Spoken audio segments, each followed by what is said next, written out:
Listen, young people are attracted to suicide in the first place. Did you know suicide is the third leading cause of death between 15 and 24? It's third. Ninth in the general population. That'll give you an idea how popular this after-school activity has become among our teenage folks, especially these young boys, these adolescent males, and a lot of them, you know, a lot of them, they kill themselves when they're jerking off. They don't mean to. It just happens. You know about that? Yeah, some of you know, I can tell. Yeah. A lot of people don't know about it. A lot of people never heard of that, you know. It's just one of those things Americans can't handle. We can't handle that. We don't talk about that. It's not on Larry King Live. It ain't on Barbara Walters. You ain't gonna see it in People magazine, but it's out there, folks. It's out there, and it's extremely common. You just ask any teenage boy you know who trusts you. Ask him what he knows or what he's heard about cutting off your air supply just at the moment you're about to have a sexual release. He'll tell you an interesting story or two. The kids call it scarfing, because some of them use scarves to do it. Or screw the kid, just get on the internet, do it yourself.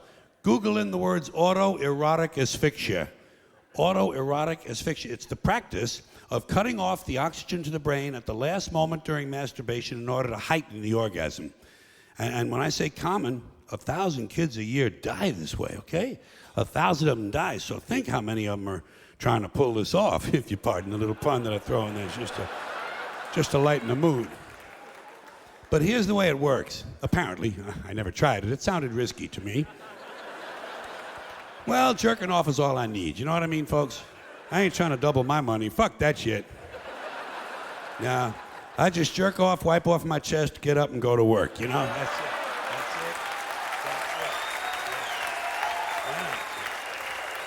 That's it. Yeah. Nothing fancy. Nothing fancy at our house. We're simple folk. But here's the way it's supposed to work, and this is why it's such a big attraction in the first place. Apparently, it is true, medically, physiologically speaking, that if you can cut off your air supply, the oxygen to your brain, just at the moment you're about to have an orgasm, the orgasm is about, I don't know, let's say 500 times better, something like that. It's incredibly intense. So, what you got to do is stand up on a chair or a bucket or some kind of thing. You put a rope around your neck, and you start jerking off.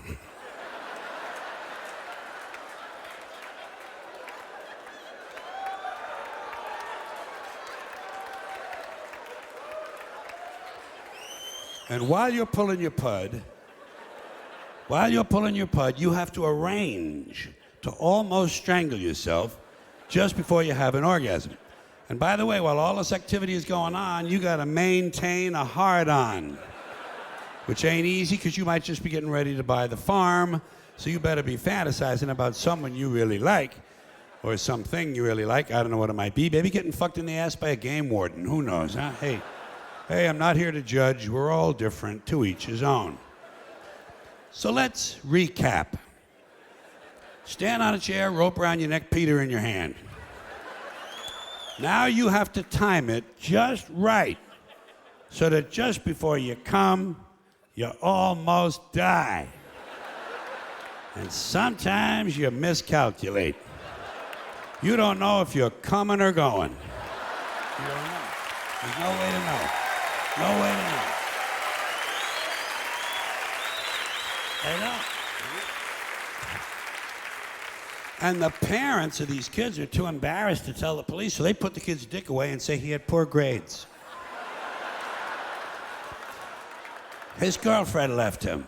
Oh, well, no wonder, lady. Look at his fucking hobbies.